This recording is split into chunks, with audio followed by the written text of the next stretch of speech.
ნაციონალური მოძრაობის უპატიებელი დანაშაული არის მახინჯი სასამართლო სისტემა.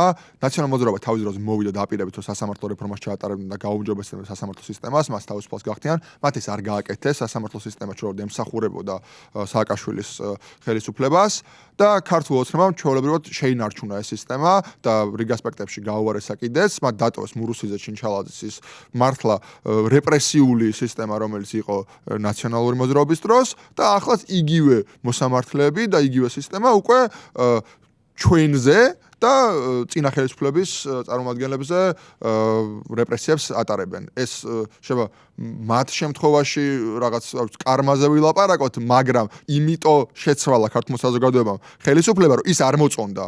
მაგრამ რეალურად ქართულ ოცნებას არც კი უფიქრი ამ სისტემის რეალურად შეცვლა, იმიტომ რომ მათ იცოდნენ, რომ მათ დაჭირდებათ. ივანიშვილმა იცოდა, რომ ეს სასამართლო მას დაჭირდება, იმიტომ რომ ეს არის კონტროლის მექანიზმი.